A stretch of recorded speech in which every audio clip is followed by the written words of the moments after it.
बिस्मिल्लाहिर्रहमानिर्रहीम। We are solving problem HR के। आज का प्रॉब्लम नंबर क्वेश्चन नंबर 135 है।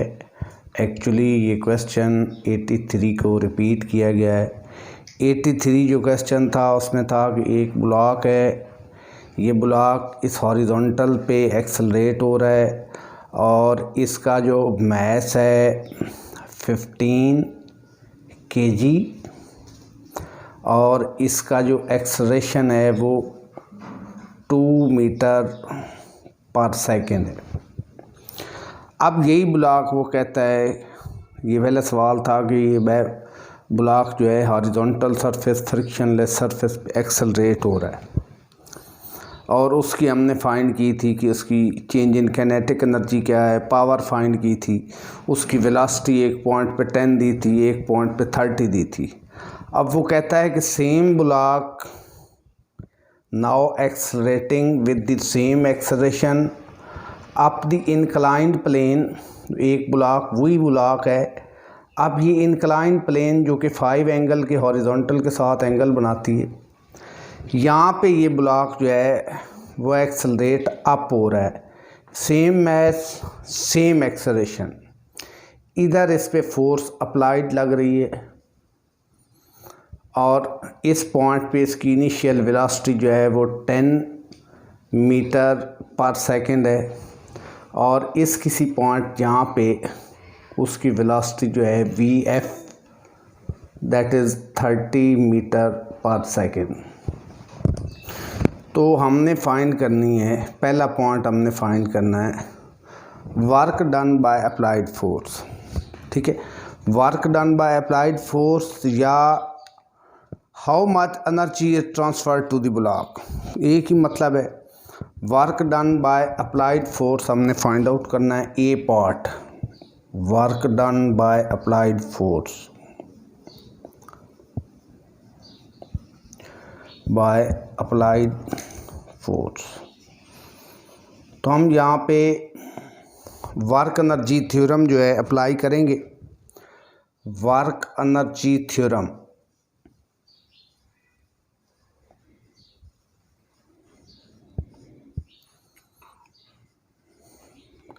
ये है क्या, इसकी स्टेटमेंट क्या है? Work done by all forces, work done by all forces, ये होता है चेंज इन काइनेटिक एनर्जी। ये थ्योरम है, ये कंप्लीट इसकी स्टेटमेंट है। अब इस ब्लॉक पे कितनी फोर्सेस एक्ट कर रही हैं ये हमने चेक करना है। ये ब्लॉक इसको इमेजिनरी यहाँ ड्रॉ करते हैं मिड में, इस पे ये इसका वेट एक्ट कर रहा है और यहाँ पे इसका normal reaction to the surface पे नॉर्मल रिएक्शन होता है, वो नॉर्मल रिएक्शन है। और एक इस पे ये F अप्लाइड जो है अप्लाइड फोर्स वो एक्ट कर रही है, F अप्लाइड। ठीक है, तो ग्रेविटी की फोर्स कंजर्वेटिव है, अप्लाइड फोर्स है, नॉर्मल रिएक्शन का वर्क डन 0 है। तो हमारे पास उसको तो छोड़ देंगे, नॉर्मल रिएक्शन को रिजेक्ट कर देंगे कि उसका वर्क डन जो है वो 0 है। ये अप्लाइड फोर्स, ये फोर्स ऑफ ग्रेविटी है, इसका वर्क डन हमने इक्वल करना है चेंज इन काइनेटिक एनर्जी के। तो वर्क एनर्जी थ्योरम ये है कि work done by all forces is equal to change in kinetic energy of the body. तो वर्क डन निकालना पड़ेगा हमने, ये हमारा सब्जेक्ट है। अप्लाइड फोर्स का work done plus work done by the force of gravity equal to delta K. अब हमें पता है कि work done by the gravity जो होता है, work done by the gravity चूँकि कंजर्वेटिव फोर्स है, is equal to minus delta U. ये एक बेसिक कॉन्सेप्ट है। पोटेंशियल एनर्जी की जो डेफिनेशन है वो फिज़िक्स में नहीं है, अलबत्ता चेंज इन पोटेंशियल एनर्जी की डेफिनेशन फ़िज़िक्स में है। और वो क्या होता है कि work done by the conservative force is negative of change in potential energy. तो इसकी जगह पे ये minus delta U change in potential energy put करें तो वर्क अप्लाइड का हमारे पास आ जाता है minus delta U is equal to delta K. यहाँ से वर्क अप्लाइड का आप फाइंड आउट कर सकते हैं। डेल्टा के इधर आके प्लस डेल्टा यू। अब ये दोनों एनर्जीज की चेंजेस आप फाइंड कर लेंगे। That is work done by external force. ठीक है, अब बॉडी यहाँ से चलता है, यहाँ से लेट, तो यहाँ से यहाँ तक पहुँचता है। इनिशियल वेलोसिटी वी आई है और उसकी फाइनल वेलोसिटी वी एफ है। ये टोटल उसने डिस्टेंस जितना ट्रैवल किया है, ये काइनेमेटिक्स की इक्वेशन लगा के d is equal to v F square minus we i square over 2a। तो ये सारी वैल्यूज़ रखेंगे। वी आई 30 है, उसका स्क्वायर जो है वो 900 हो जाएगा। वी आई 10 है, स्क्वायर उसका 100 हो जाएगा। इंटू 2 है, ए की वैल्यू 2 है, तो d हमारे पास आता है 200 मीटर। यानी ये डिस्टेंस जो है ये 200 है। इतना ब्लॉक, इतना वर्टिकल हाइट जो है वो रेज हुआ है, दैट इज़ x। और ये एंगल अगर 5 है और ये d सारा, ठीक है, तो ये होगा d साइन 5। ये हाइट हम फाइंड करना चाहते हैं ताकि हम उसको निकाल सकें potential energy delta U change इन। तो ये जब फाइंड करेंगे d की वैल्यू 200 इंटू साइन 5 और इसको कैलकुलेटर से कैलकुलेट करेंगे तो x की वैल्यू हमारे पास आएगी 17.4 मीटर। यानी ये वर्टिकल डिस्प्लेस हुआ है ब्लॉक, ये उसकी वर्टिकल डिस्प्लेसमेंट x की वैल्यू है 17.5। अब आगे ये अप्लाई करते हैं, ये पोटेंशियल एनर्जी कैलकुलेट करते हैं और work done by the applied force जो है वो फाइंड आउट करते हैं। ठीक है, तो वर्क डन दोबारा मैं लिख रहा हूँ, अप्लाइड का डेल्टा के change in kinetic energy plus delta U change in potential energy. Kinetic energy half M V F square minus half M V I का स्क्वायर, ये चेंज इन काइनेटिक। और पोटेंशियल एनर्जी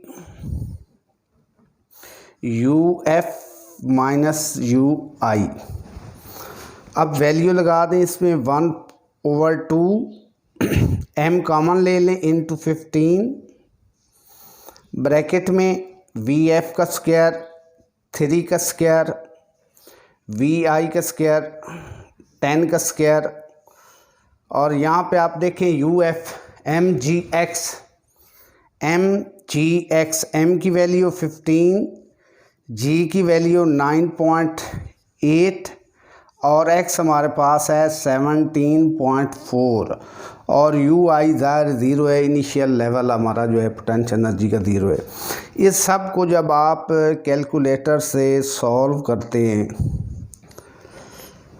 तो work done by the applied force हमारे पास आ जाता है 8562 joule approximately. ये work done जो है हमारे पास आ जाता है 8562 जूल।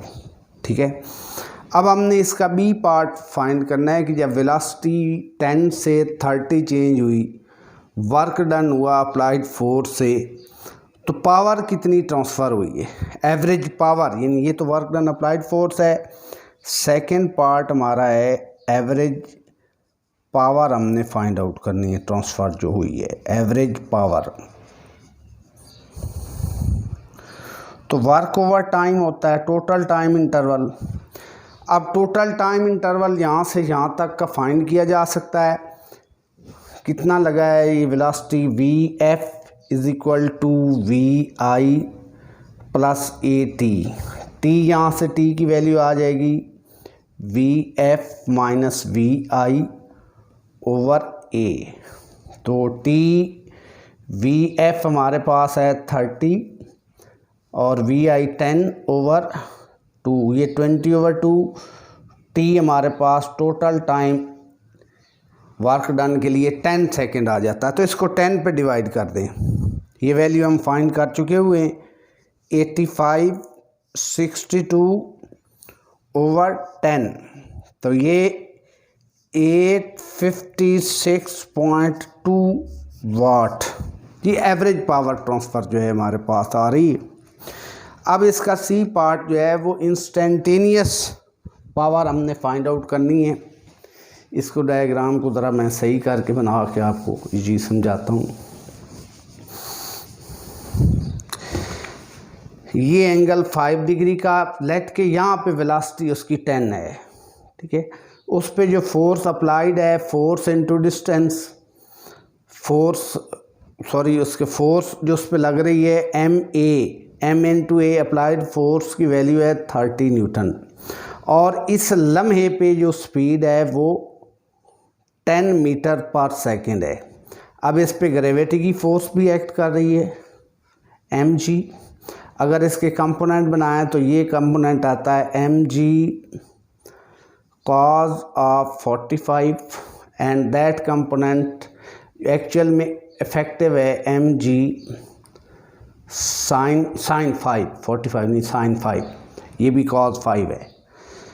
तो ये वाला कंपोनेंट तो नॉर्मल रिएक्शन से बैलेंस हो जाता है। ये दो फोर्सेस एक्ट कर रही हैं।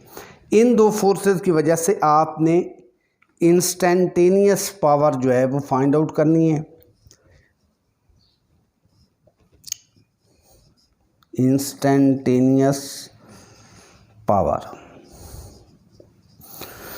इंस्टेंटेनियस पावर का फार्मूला होता है F.V।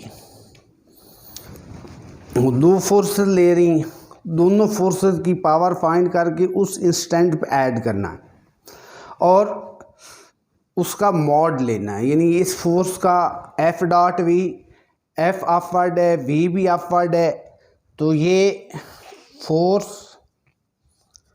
अप्लाइड इनटू V हो जाएगा सिंपल, और इसका mod plus force of gravity जो हमारे पास है mg sin 5 into velocity v, और इसका मॉड।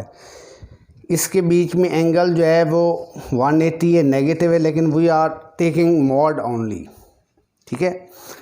तो F अप्लाइड जो है, ठीक है, ये नेगेटिव फोर्स, ये नेगेटिव आएगी, F.V नेगेटिव इसकी वैल्यू आएगी, but we are taking mod to find instantaneous value.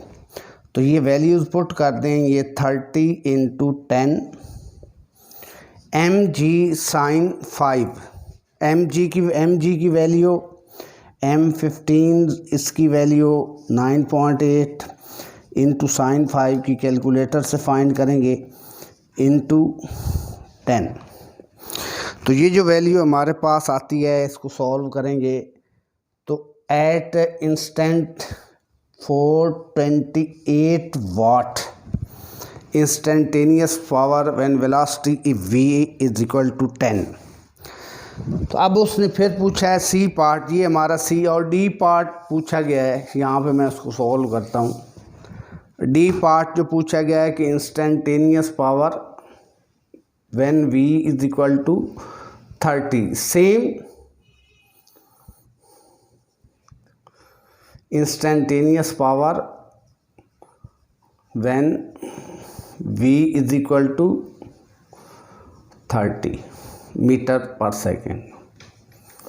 Same procedure repeat होगा, applied force into force mg sin theta into v। यहाँ पे भी 30 की 30 आ जाएगा, यहाँ पे भी 30 आ जाएगा।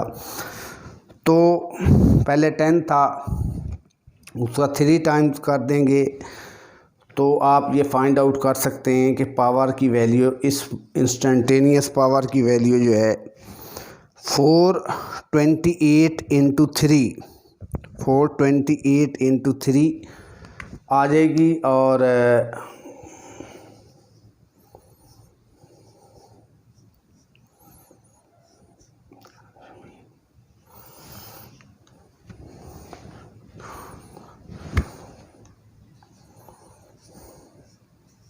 1284 वाट अप्रॉक्सीमेटली ये power when v is equal to 30, तो ये पावर आ जाएगी।